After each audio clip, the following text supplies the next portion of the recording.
Bonjour tout le monde. Du coup, ce matin, c'est le docteur Aude Boignard qui s'occupe de l'insuffisance cardiaque avancée, puis de l'assistance cardiaque et de la greffe à Grenoble, qui nous fait un petit topo sur l'insuffisance cardiaque avancée, puis le parcours patient de cette filière. Merci beaucoup, Aude, et puis je te laisse la parole.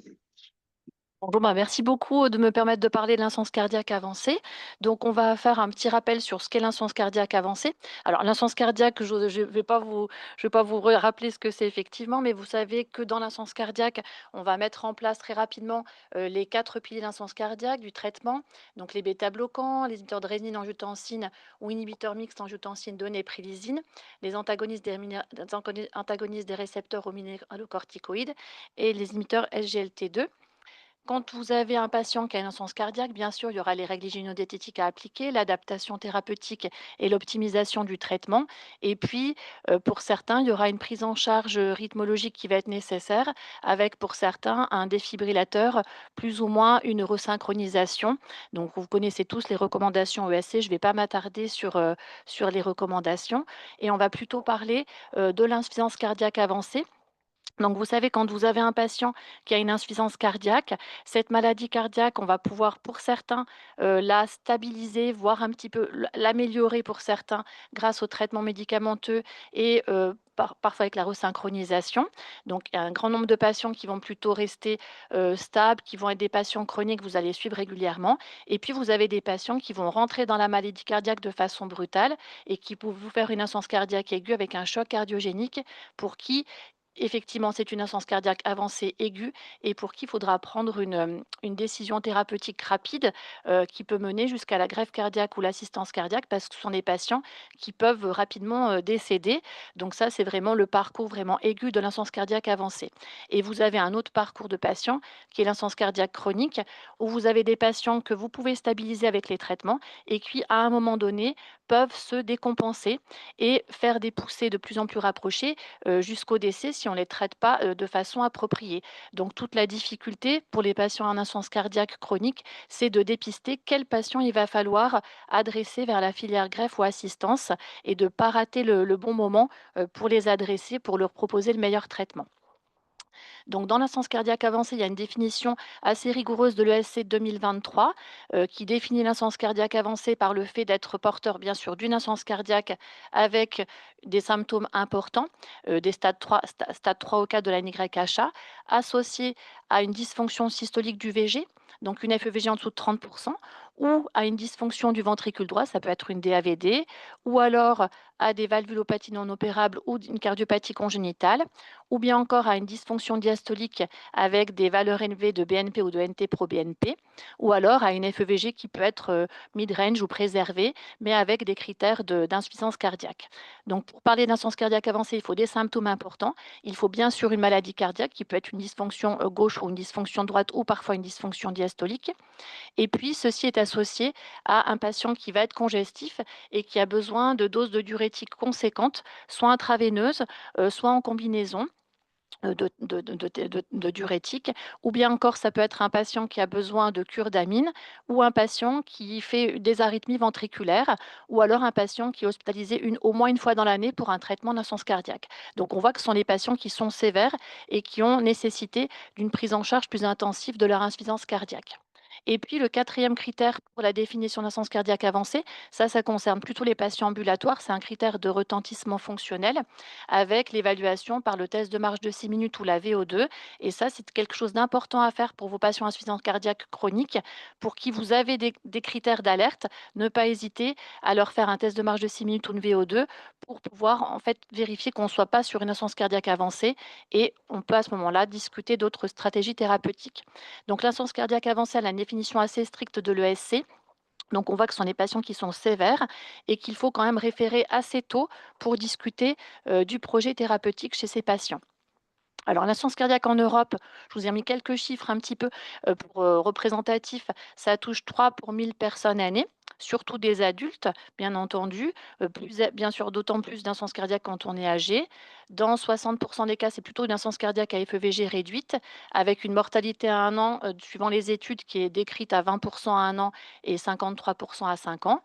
Et dans tous ces patients insuffisants cardiaques, vous avez pas mal d'études ont regardé la prévalence de l'insuffisance cardiaque avancée, donc une insuffisance cardiaque plus sévère, et cette insuffisance cardiaque avancée représente 10 du total des patients présentant une insuffisance cardiaque. Ces patients qui ont une insuffisance cardiaque avancée dont on a vu la définition, ils ont une mortalité beaucoup plus importante. Ça peut être de 25 à 75 de mortalité à 1 an. Donc il va falloir les prendre en charge rapidement et pouvoir leur proposer des thérapeutiques adaptées. Alors malheureusement, l'insuffisance cardiaque avancée, bien, il y a des patients dans ces patients insuffisance cardiaque avancée qui ne sont pas forcément toujours bien adressés, on va dire à temps, ou pas toujours référés pour une prise en charge lourde. Et quand on regarde, donc ça, je vous montre des chiffres de 2015, donc c'est des chiffres un petit peu anciens, mais c'est plutôt pour avoir une idée représentative. En 2015, les données montraient qu'il y avait à peu près 3000 décès de patients insuffisants cardiaques plutôt jeunes, moins de 65 ans. Donc on peut se dire, bien sûr, il y a des patients dedans qui avaient des comorbidités qui auraient fait peut-être qu'ils n'auraient pas dû accès à un projet plus lourd. Mais moins de 65 ans, on se dit, c'est un patient qui pourrait avoir accès à un projet lourd, au moins à discuter. Donc sur ces 3000 patients, finalement, dans la même année, il n'y en a que 800 qui ont eu une greffe cardiaque ou qui ont eu une assistance cardiaque dans la même année. Donc on voit beaucoup de patients en insuffisance cardiaque avancée et malheureusement peu qui sont proposés à des thérapeutiques plus lourdes. Quand on parle, d'insuffisance cardiaque avancée, vous ver dans les études, on parle toujours du stade intermax. Donc je sais qu'il y en a beaucoup qui connaissent, mais je fais un petit rappel pour ceux qui seraient moins familiers avec la classification intermax. La classification intermax, elle est utilisée, pour, graduer la sévérité des patients en insuffisance cardiaque. C'est une classification qui est plutôt utilisée, chez les enfin, quand on va vers une assistance cardiaque, mais on l'utilise quand même par détour pour les patients, qui sont orientés vers la greffe. Et donc la classification Intermax, elle a 7 grades. Le grade 1, l'Intermax 1, c'est le patient qui est en choc cardiogénique, c'est-à-dire que celui-ci, bien forcément, il est adressé à l'hôpital, il est en USIC ou en réa, il se dégrade sous amine. Donc ce patient en Intermax 1, effectivement, c'est une insuffisance cardiaque avancée, mais il va falloir le proposer, à l'ECMO. C'est plutôt des indications d'ECMO et après ça sera une ECMO en point et une réflexion. L'Intermax 2, c'est le patient qui se dégrade sous amine. Donc c'est souvent un patient pour qui s'il y a une stratégie thérapeutique à faire, ça va plutôt être, de discuter l'ECMO pour le patient. L'Intermax 3, c'est le patient qui est plutôt stable, sous amine. Donc dans ces cas-là, effectivement, c'est des patients qui sont en réa en USIC, qui sont plutôt stabilisés sous amine et on va discuter du projet thérapeutique de greffe ou d'assistance cardiaque ou de pas plus de traitement en fonction des bien sûr des patients. Et puis l'Intermax 4, c'est le Flecken Flyer, c'est-à-dire c'est le patient qui fait, régulièrement des allers-retours pour des adaptations, soit en hospitalisation, soit en ambulatoire, des adaptations de traitement diurétique ou des augmentations de traitement. Et c'est ce patient insuffisant cardiaque chronique qu'il va falloir repérer, en se disant: «Ce patient, il est en insuffisance cardiaque avancée, est-ce que je lui propose une stratégie plus lourde?» Les Intermax 5 et 6 sont plutôt des patients qui sont ambulatoires, voilà, et l'Intermax 7, c'est plutôt les patients qui sont en NYHA3. Donc ça, c'est un petit rappel de la classification Intermax. Donc nos patients qui sont en insuffisance cardiaque avancée, ils ont un très mauvais pronostic. Le risque, c'est surtout de mourir, bien entendu. Et on a cette étude américaine de 2019 sur 161 patients, c'était une petite étude, où on voyait que la mortalité à 1 an des patients en insuffisance cardiaque avancée, elle est de 17. Il y avait 17 qui étaient décédés à 1 an, 8 qui avaient bénéficié d'une assistance cardiaque gauche, 9 qui avaient été transplantés. Donc on voit que c'est une population, très sévère et pour qui il va falloir vraiment prendre en charge, enfin décider d'une thérapeutique, que ce soit greffe, assistance cardiaque ou, poursuite des traitements médicamenteux si on n'a pas d'autres solutions ou si on ne les retient pas pour un projet plus lourd. Et à 2 ans, sur cette population de patients, il y avait 24 de décès et donc on voit une population qui est vraiment très sévère.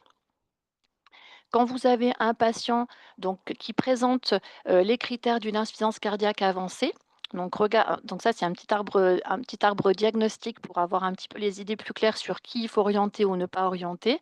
Donc un patient que vous voyez qui présente, des critères pour vous d'insuffisance cardiaque avancée, s'il est en stade 3 ou 4, de la NYHA, malgré un traitement médicamenteux qui vous semble adapté, une resynchronisation quand ça a été le cas, eh bien il faut l'adresser, au centre référent pour la prise en charge d'insuffisance cardiaque avancée, ce qu'on appelle les centres tertiaires, pour discuter, de stratégies thérapeutiques type greffe cardiaque ou assistance cardiaque.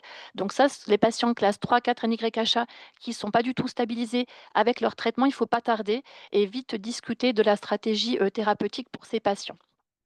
Les patients que vous suivez plutôt en ambulatoire, qui ont un stade 2 de l'ANYHA, c'est-à-dire que vous le voyez en consultation, eh bien, certains ne vont pas être en insuffisance cardiaque avancée, mais pour d'autres, il va falloir se méfier et si vous avez un des critères d'alerte parmi les suivants, je vais vous les détailler, eh bien, c'est un patient qu'il faut référer, on dit au centre secondaire, donc ça peut être le centre d'Annecy, pour optimiser la thérapeutique et discuter d'autres éventualités, en fonction du patient. Donc les critères qui doivent alerter chez un patient en classe 2 de NYHA, c'est-à-dire que vous le voyez, mais c'est un patient qui a eu une hospitalisation dans l'année, pour, un traitement d'insuffisance cardiaque ou alors dans l'année, il a eu une cure de diurétique et puis vous, vous le revoyez, ça, c'est un critère d'alerte. Ça doit vous dire: «Mon patient finalement, il a une insuffisance cardiaque avancée».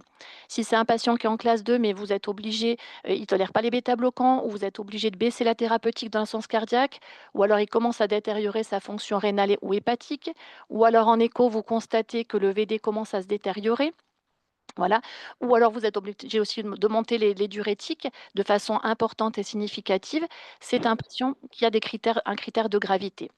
De même, le patient qui est en stade 2, qui a fait, des orages rythmiques, enfin un orage rythmique ou des arythmies ventriculaires qui sont traités de façon appropriée par le défibrillateur, ça doit être un critère d'alerte et doit vous dire: «Attention, mon patient, il me paraît peut-être stable au moment où je le vois, mais il a des critères de gravité.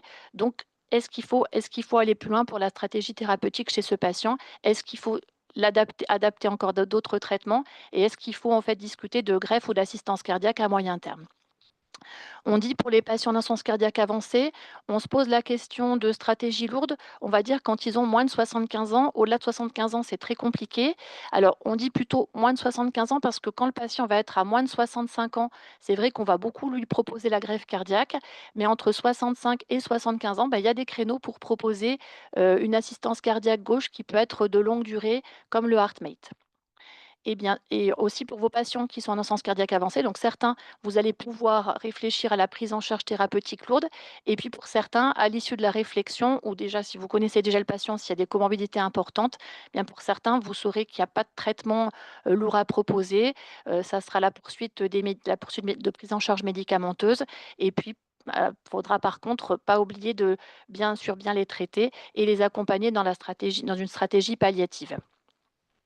Donc un critère important pour vous dire, que votre patient a une insuffisance cardiaque avancée pour qu'il faut se poser la question de stratégie plus lourde, c'est déjà le fait qu'il ait été hospitalisé au moins une fois dans l'année pour un traitement d'insuffisance cardiaque, parce qu'on sait que plus le patient est réhospitalisé, plus il risque de mourir dans l'année. Donc ça, c'est vraiment un critère important, à prendre en compte et qui peut vous alerter dans votre prise en charge, des patients plus chroniques. Quand vous avez un patient en insuffisance cardiaque avancée, pour les plus graves, c'est-à-dire ceux qui sont en intermax 1, ils sont en choc cardiogénique, ils se dégradent, ou en intermax 2, il y a une dégradation malgré un petit peu malgré la mise sous amine. Ce sont des patients pour qui on va proposer donc bien sûr, ils sont hospitalisés et on va proposer plutôt en première intention l'ECMO, enfin ou alors une assistance. Ça peut être d'autres techniques d'assistance, hein, ça peut être l'Impella, la contrepulsion, ou l'ECMO et si on recourt à l'ECMO eh bien, on va, par exemple à l'Impella, on va discuter de la stratégie thérapeutique pour ces patients. Soit ce sont des patients, qui récupèrent pas de leur fonction cardiaque malgré l'ECMO, mais qui récupèrent de leur fonction, neurologique et de leur défaillance multiviscérale. Donc s'il y a une récupération des autres fonctions d'organes, mais que la fonction cardiaque ne récupère pas malgré l'ECMO, eh bien, on va pouvoir proposer, la greffe cardiaque ou l'assistance cardiaque. Vous avez des patients qui sont en intermax 1 ou 2, par exemple, qui ont recours à l'ECMO et puis malheureusement se mettent malgré tout en défaillance multiviscérale. Donc c'est sûr pour cela on ne pourra pas proposer d'autres traitements. Et puis vous avez certains patients qui peuvent passer cette phase et récupérer de leur fonction cardiaque sous ECMO. Ils peuvent être sevrés de l'ECMO, donc ils n'auront pas de projet en aigu de greffe ou d'assistance cardiaque parce qu'ils récupèrent leur fonction cardiaque. Mais il faudra les surveiller de façon très, très étroite, très, très étroite parce qu'ils peuvent évoluer de façon défavorable dans un second temps. Et puis pour nos patients en intermax 1 ou 2 sous ECMO, qui ne sont plus en défaillance multiviscérale, qui n'ont pas de défaillance neurologique, qui ne récupèrent pas de la fonction cardiaque, je vous ai dit, eh bien on va proposer, la greffe cardiaque ou l'assistance cardiaque. La greffe cardiaque, ça reste, le traitement de référence de l'insuffisance cardiaque avancée, donc c'est la classe 1 dans les recommandations. Et puis si vous avez un patient qui a une contre-indication absolue à la greffe cardiaque, on peut proposer chez ces patients l'assistance cardiaque gauche, donc c'est le LVAD, Left Ventricular Assist Device, qui peut être en DT, ça veut dire Destination Therapy, ça veut dire en thérapeutique au long cours.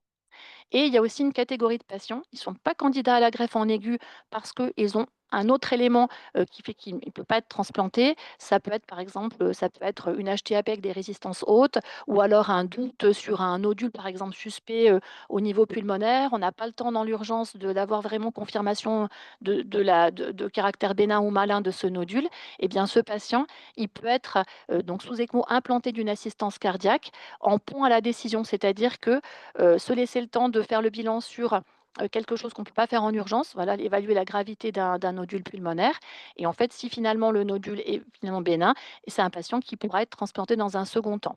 Ou si le patient a une hypertension pulmonaire avec des résistances hautes, qu'on a fait en aigu, hein, bien sûr, il peut avoir l'assistance cardiaque gauche et peut être candidat à la greffe cardiaque dans un second temps s'il récupère et qu'il baisse ses PAP et ses résistances artérielles pulmonaires. Donc, on a toute cette discussion importante pour les patients en insuffisance cardiaque avancée en phase aiguë, de la greffe cardiaque ou de l'assistance cardiaque qui peut se poser sous ECMO ou sous Impella. Et puis, vous avez des patients, quand ils sont en intermax 3-4, c'est pareil, ils ne vont pas forcément passer par une phase d'assistance parce qu'ils peuvent être sous amine. Et on va aussi se poser la question de la greffe cardiaque ou de l'assistance cardiaque chez ces patients. Une autre catégorie de patients pour l'insuffisance cardiaque avancée, c'est les patients qui sont plutôt ambulatoires. Donc pour ces patients, je vous ai dit, regardez bien les critères de gravité, j'y reviendrai tout à l'heure, il y a un petit acronyme qui s'appelle I need help pour s'en rappeler. Ces patients qui sont plutôt ambulatoires mais qui ont au moins un facteur de risque de gravité, c'est des patients pour qui vous pouvez les référer pour discuter de la greffe cardiaque ou de l'assistance cardiaque à moyen terme. Ça ne sera pas forcément en aigu, mais il faudra voilà, faire des examens complémentaires, on fera des VO2 pour voir quel est le degré de gravité de ces patients et est-ce qu'il faut les adresser rapidement ou pas à la greffe ou à l'assistance cardiaque. Donc toute la difficulté quand on a un patient plutôt, qui est en phase aiguë, bah, c'est sûr quand il est sous ECMO, ou sous Impella ou sous amine en soins intensifs ou en réanimation, on va se poser rapidement la question de la greffe cardiaque ou de l'assistance cardiaque. Par contre pour les patients qui sont ambulatoires, c'est plus difficile et donc on a quelques, critères qui permettent de nous alerter et de nous dire: «Attention, ce patient, il faut lui proposer une stratégie plus lourde». Donc ce qui peut nous alerter, je vous ai dit, c'est le patient qui a eu au moins une hospitalisation dans l'année, qui reste en stade 3-4 de l'NYHA malgré un traitement optimal, qui a besoin d'une augmentation importante, des diurétiques. On a quelques critères biologiques, c'est-à-dire que si votre patient il dégrade sa fonction rénale progressivement, sa fonction hépatique ou qui garde des taux de NT-proBNP augmentés, ça peut être un critère d'alerte pour l'adresser et discuter de la stratégie thérapeutique.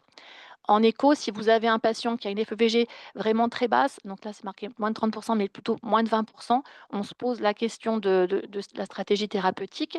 Si votre patient, il commence à dégrader sa fonction droite ou alors il a une IM, moyenne voire sévère, attention, on réfléchit à la stratégie thérapeutique du patient. On a quelques scores pronostiques qui peuvent nous aider, je vous en parlerai, juste après. Donc dans la pratique, ce qui est intéressant pour les patients ambulatoires que vous suivez, pour qui vous avez des critères d'alerte sur l'insuffisance cardiaque avancée, c'est de leur faire une VO2 max. Donc ça, voilà, bien programmer cette VO2 max pour les patients et si on peut avoir des critères de gravité. Si vous avez une VO2 max qui est en dessous de 14 pour les patients qui n'ont pas de bêta-bloquant ou qui est en dessous de 12 chez les patients qui sont sous bêta-bloquant, ça, c'est un critère d'alerte et il va falloir discuter de la greffe ou de l'assistance cardiaque. Si l'effort est sous maximal, on regarde pour ceux qui font de la VO2, qui connaissent bien, on fait le rapport VE sur VCO2 et lorsque la pente est supérieure à 35, c'est un critère de mauvais pronostic, ainsi que quand on a des oscillations ventilatoires sur la VO2.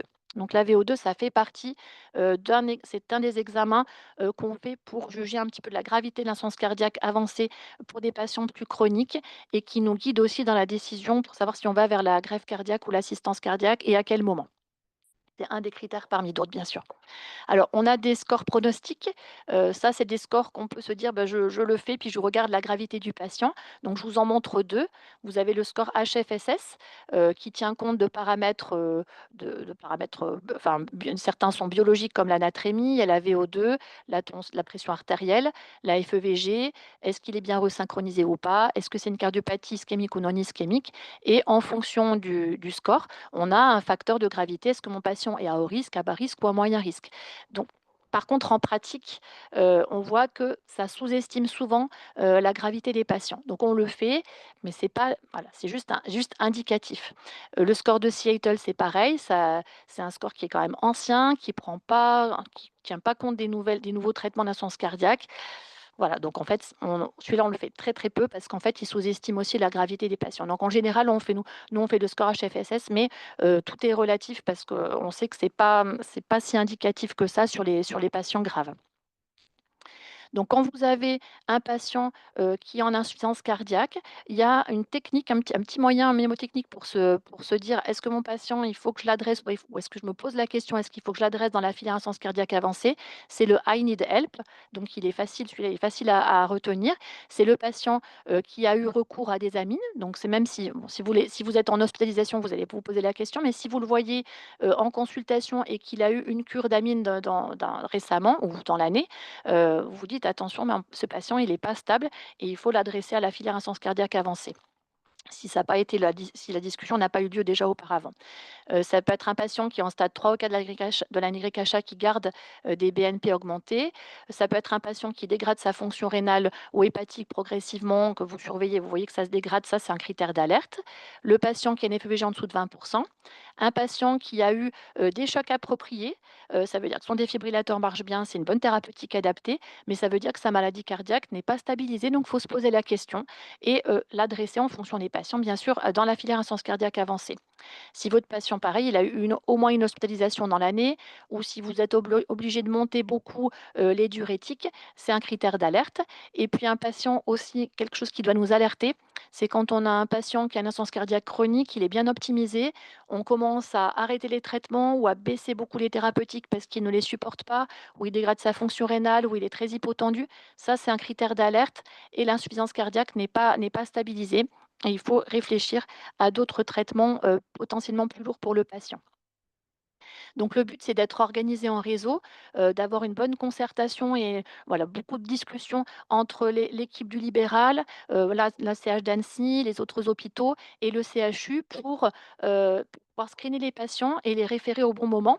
Donc pour certains pa bon, pour beaucoup de pa la majorité des patients, ça peut être adresser le patient à Annecy pour qu'il soit réévalué, revoir un petit peu est-ce qu'on peut gagner en thérapeutique, revoir les critères d'insuffisance cardiaque avancée et si c'est un patient qui a besoin vraiment de prise en charge, eh bien, on le prend en charge en centre tertiaire.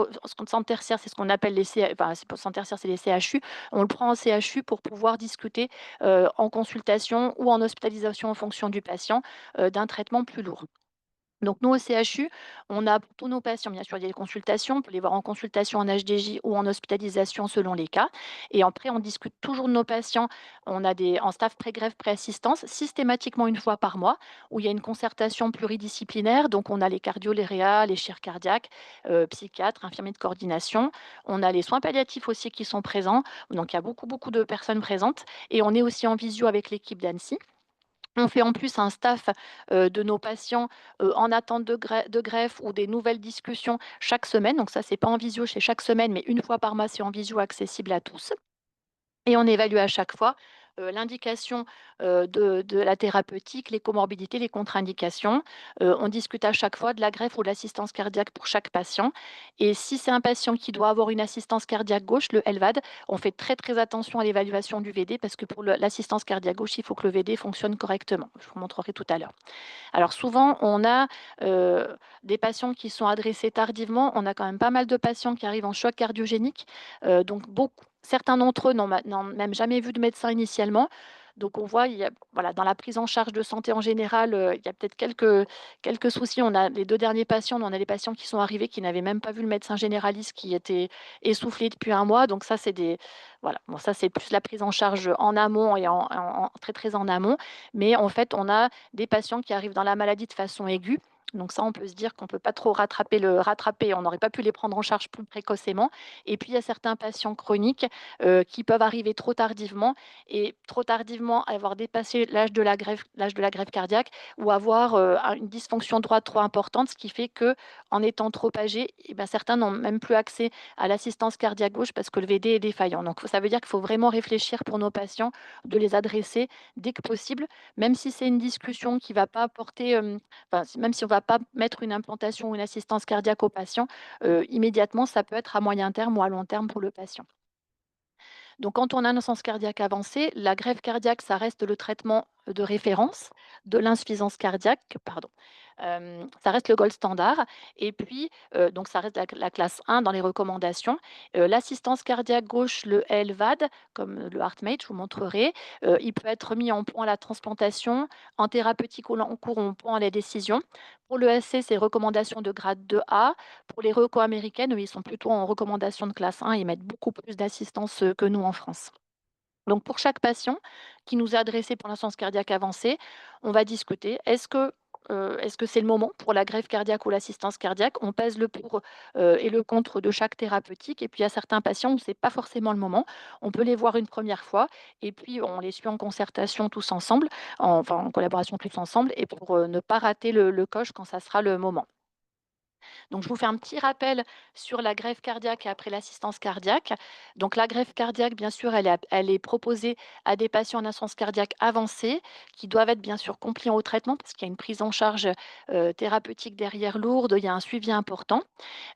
Souvent, les patients qu'on retient pour la greffe cardiaque, c'est moins de 65 ans pour l'âge. Ça peut aller un petit peu plus s'ils n'ont pas de comorbidité, mais en général, dans les centres, c'est plutôt moins de 65 ans. Ça peut aller maxi jusqu'à 70 ans, mais il faut vraiment pas qu'il y ait d'autres comorbidités. Et on sait que pour la greffe cardiaque, il y a des contre-indications.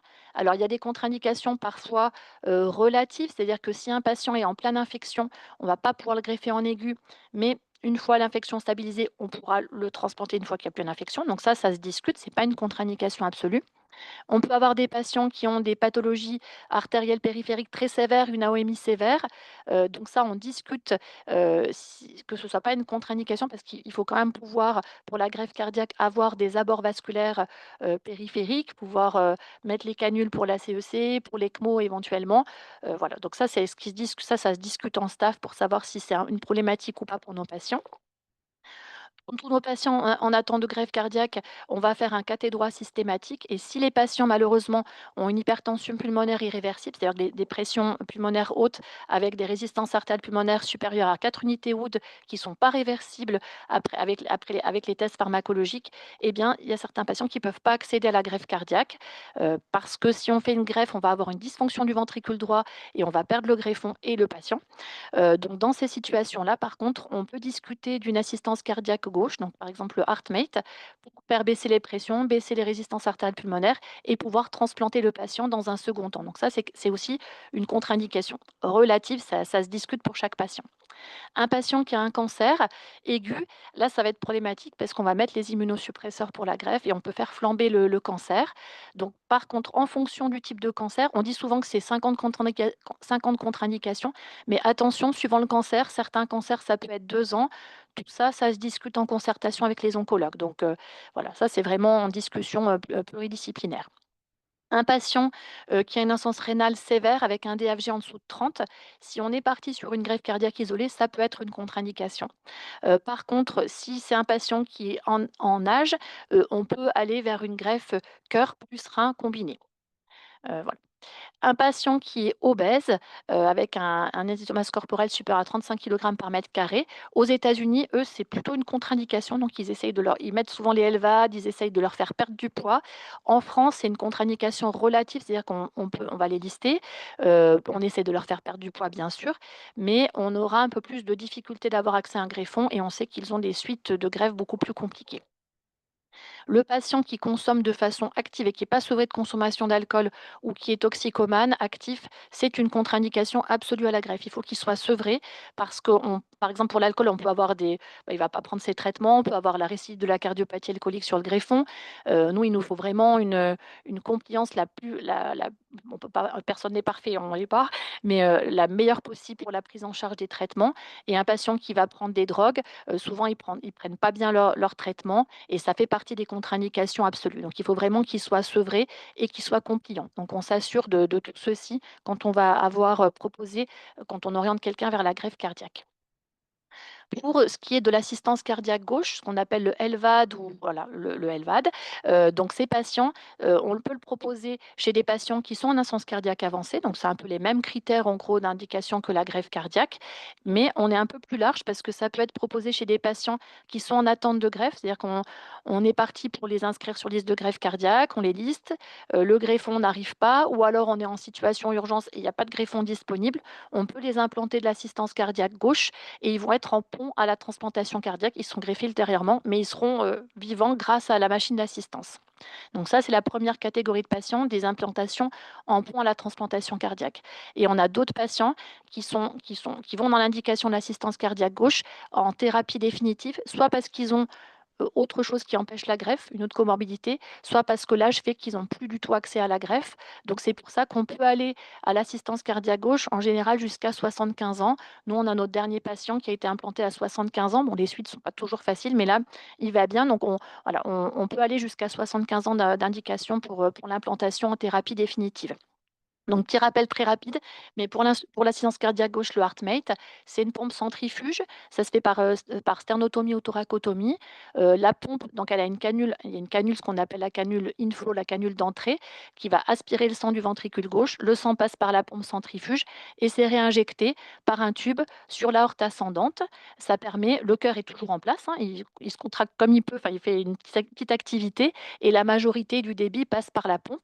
Cette pompe, elle est alimentée de façon électrique, donc les patients, ils portent sur eux 2 batteries, dans la journée, raccordées à un contrôleur qui porte à la ceinture, qui permet de faire l'interface et d'apporter l'énergie électrique à la pompe.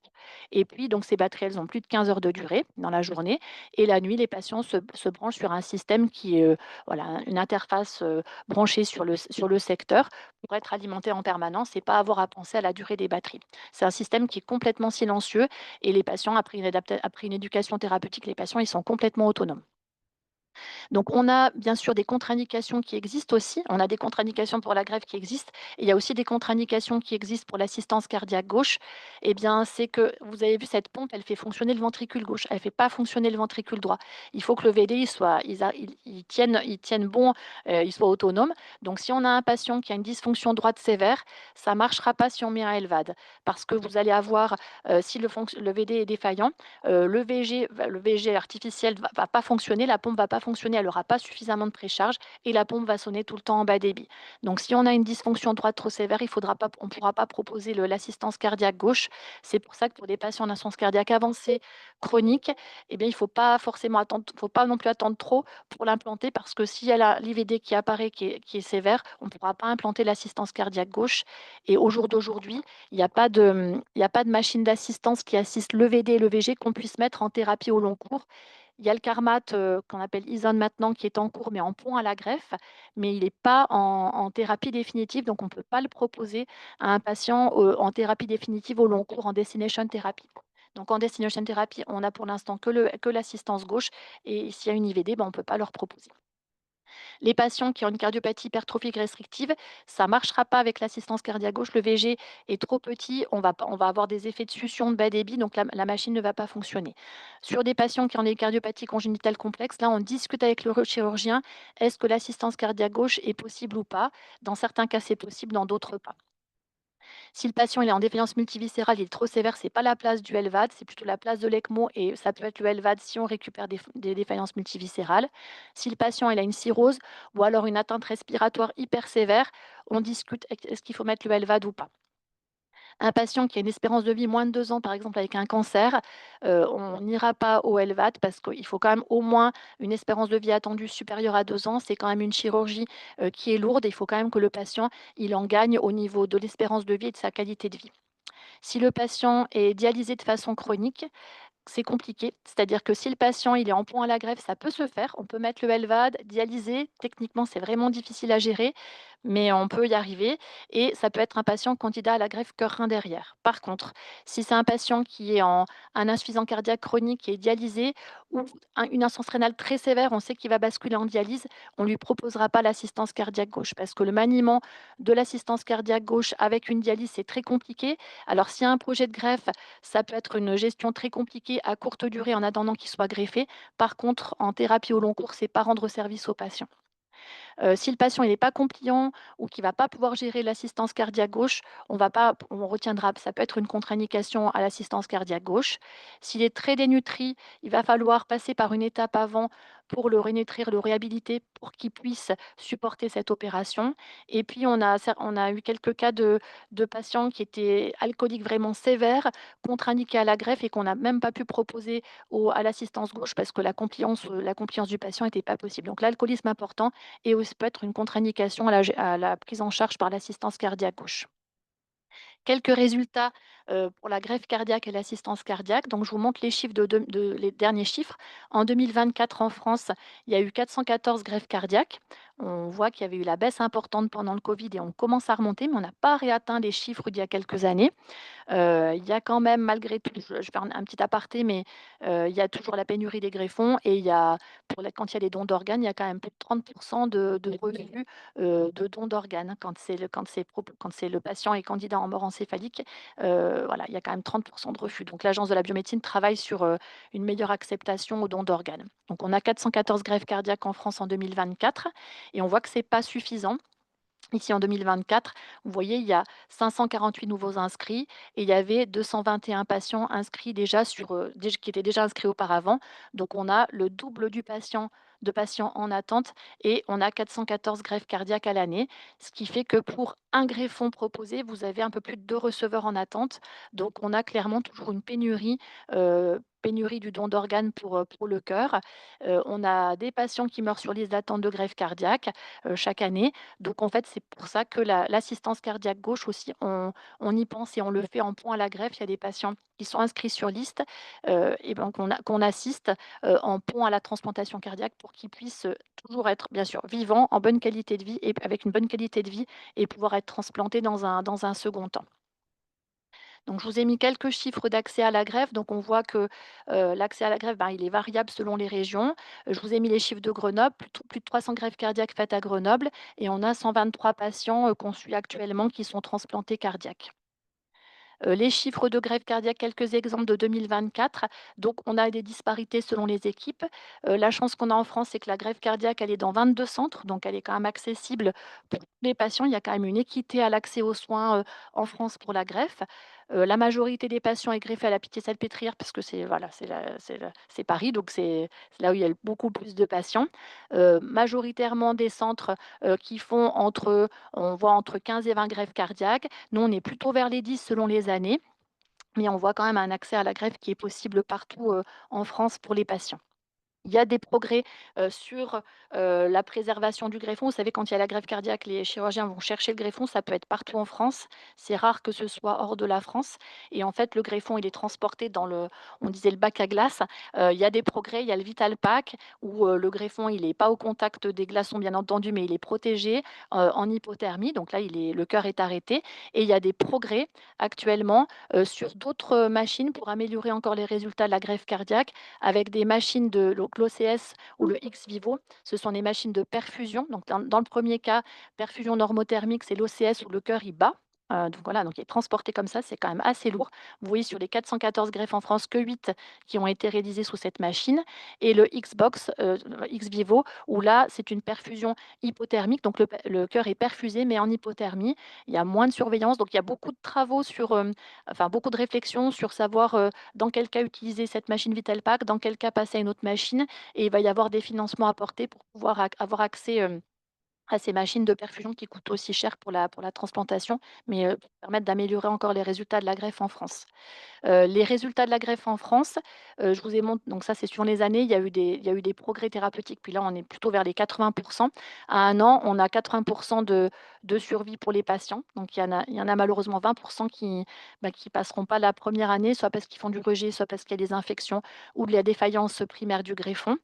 La survie à 5 ans, elle est de 68, à 10 ans, un peu plus de 50, et on a nos patients en médiane, c'est 12-13 ans de médiane. Donc ça veut dire effectivement qu'il y a des patients malheureusement qui passent pas l'étape des suites opératoires précoces, et puis il y a des patients qui sont à plus de 30 ans de greffe. Et là, je vous ai mis une petite image d'une patiente à droite qui a 15 ans de greffe et qui fait une rando dans le désert, voilà, pour vous montrer que les patients, une fois qu'ils sont transplantés, le but c'est de reprendre une vie quasiment normale, même s'il y a des contraintes avec les traitements et le suivi. Alors rapidement, nos patients, qui sont transplantés, ils peuvent avoir des complications, ils peuvent avoir les coronaropathies du greffon, il peut y avoir des cancers, des infections, donc tout ça, c'est pris en charge le plus précocement possible, et ils sont toujours très régulièrement suivis en hôpital de jour. Pour l'assistance cardiaque gauche, donc le HeartMate, les résultats, je vous montre les résultats à 1 an, c'est, je suis à 80 à peu près, ça c'est les données américaines, et à 5 ans, 46. Résultat un petit peu moins bon quand on est en destination thérapie, c'est des patients qui ne sont pas candidats à la greffe, ils sont un petit peu plus sévères, donc les résultats sont toujours un petit peu moins bons. Il y a eu des progrès, de pompe, des améliorations avec le HeartMate 3 qui est une pompe centrifuge. Ça, c'est toujours les données américaines. 80 de survie à 1 an, et à 2 ans, 74 de survie, il y a une amélioration parce qu'il y a beaucoup moins d'AVC et très, très peu de thrombose de pompe. Ça, je vous montre rapidement, c'est les améliorations, des effets secondaires et de la survie avec la pompe centrifuge, le HeartMate 3 par rapport au HeartMate 2. Donc il y a eu des progrès thérapeutiques dans la prise en charge avec le HeartMate 3. Donc avec le HeartMate 3, moins de saignements. Ces patients, ils sont exposés au risque de saignement digestif, donc moins de saignements avec le HeartMate 3, beaucoup moins d'AVC, très peu de thrombose de pompe. Et par contre, on a toujours le risque d'infection du câble. Il y a quand même le câble percutané, donc ça, malheureusement, tant qu'il y aura le câble percutané, il y a toujours ce risque infectieux qui existe. Mais nos patients, grâce au HeartMate, pardon, et à l'assistance cardiaque gauche, ils peuvent soit attendre une greffe s'ils sont candidats à la greffe dans un second temps avec une bonne qualité de vie, soit avoir ce traitement thérapeutique au long cours, donc jusqu'au dernier jour en destination thérapie, mais avoir, vraiment pouvoir reprendre leur vie naturellement. Donc là, on a 2 patients qui étaient en destination thérapie. Voilà, ils peuvent le but, c'est de refaire sa vie le plus normalement possible, voilà, sachant qu'il y a bien sûr des contraintes. Alors pour finir, quelques données françaises. Là, je vous ai montré les données américaines pour l'assistance cardiaque. Les données France Max, c'est les données françaises. Donc ça, c'est les 5. On n'a pas encore les 5 dernières années ils vont sortir, ils vont bientôt nous les sortir, mais majoritairement des implantations d'assistance cardiaque gauche. Et en France, je vous les montre, on a des moins bons résultats en France qu'aux États-Unis. On voit que la survie à 1 an avec les assistances cardiaques, gauche, c'est 64 en France versus 80 aux États-Unis, 70 en Europe. Et ça s'explique par le fait qu'en France, on prend on bah, je on prend en charge on prend les patients en charge plus tardivement. Il y a beaucoup plus de patients qui sont en choc cardiogénique en Intermax 1 ou 2, qui sont implantés d'une assistance cardiaque gauche. Aux États-Unis, ils les implantent beaucoup plus tôt sur les Intermax 3-4, et ils ont eu des meilleurs résultats parce qu'ils ont des patients au départ qui sont un peu moins graves et qui ont moins de complications post-opératoires. Donc ça, c'est vraiment sur quoi on doit travailler en France, les implanter un petit peu plus tôt pour avoir des meilleurs résultats. Après, ce qu'on voit par contre, ce qui est plutôt satisfaisant dans un second sens, c'est qu'on voit quand même on les prend quand même bien en charge parce qu'on a une survie à 1 an qui est pas moins bonne parce qu'on a des patients plus graves, mais au long cours, on a les mêmes survies. Donc ça veut dire quand même le réseau de prise en charge des patients, assistés pour le suivi en France, il paraît quand même bien satisfaisant. Voilà, donc en conclusion, pour les patients, en insuffisance cardiaque avancée, il faut savoir les repérer. Les patients, qui sont en réa en USIC, en choc cardiogénique, voilà, sous ECMO, Impella, contre-pulsion, c'est sûr on va discuter du projet c'est quelque chose qu'on va aborder, en hospitalisation. Mais après, ce qu'il faut bien repérer, c'est les patients que vous voyez, en hôpital de jour ou en consultation et qui peuvent avoir le critère d'alerte avec le «I need help», pour vous dire: «Bah, ce patient-là, il est pas il est il est pas suffisamment stabilisé, il a un critère de gravité, eh bien, je le confie au centre secondaire, ça peut être Annecy, pour, l'adaptation thérapeutique. Est-ce que je peux encore optimiser certains éléments? Et puis le réévaluer, faire une VO2, un cathéter droit si besoin, et s'il y a des critères de gravité, eh bien, à ce moment-là, l'adresser au centre tertiaire, au CHU, pour discuter d'une stratégie, qui sera forcément plus lourde, qui est la greffe cardiaque ou l'assistance cardiaque, mais pour avoir une stratégie thérapeutique, qui est, réfléchie à temps pour les patients. Pour certains, par exemple, avec Annecy, je me rappelle, on avait un patient adressé pour une insuffisance cardiaque avancée, un petit peu âgé. On avait la discussion, Mitra-Clip ou LVAD. Bah, ce patient, finalement, il a pu avoir le Mitra-Clip pendant quelque temps et puis après, on lui a mis le LVAD. Donc ça peut être des successions de prise en charge.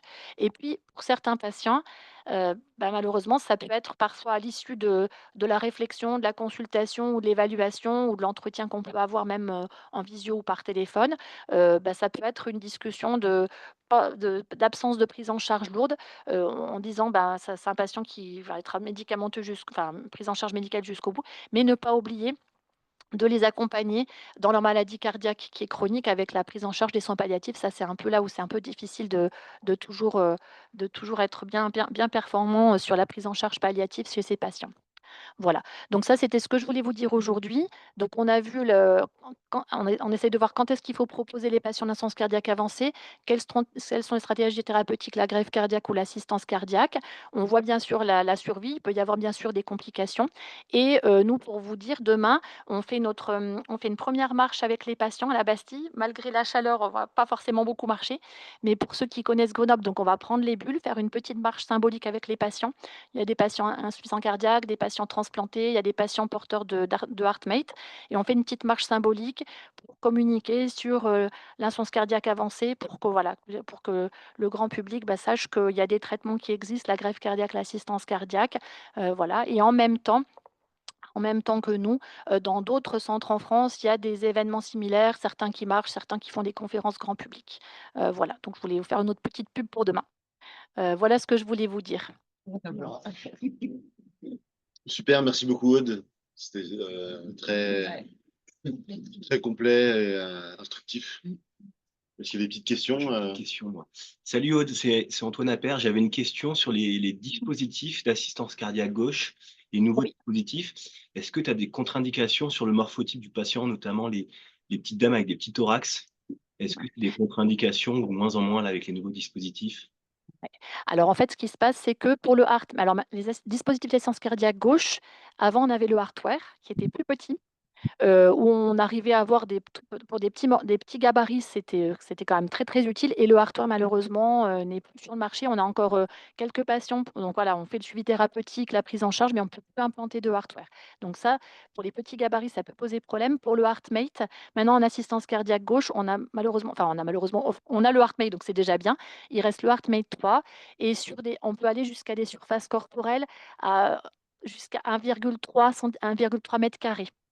Donc et à chaque fois, on discute, c'est-à-dire qu'on fait un scanner systématique, on montre le scanner. Alors parfois, on fait des discussions en amont avec le chirurgien, on fait faire un scanner et on voit si, morphologiquement ça rentre. On peut avoir des modélisations avec les chirurgiens et les radiologues, ils nous font des modélisations pour voir si le HeartMate peut rentrer suffisamment, enfin avoir assez de place pour être implanté pour le patient.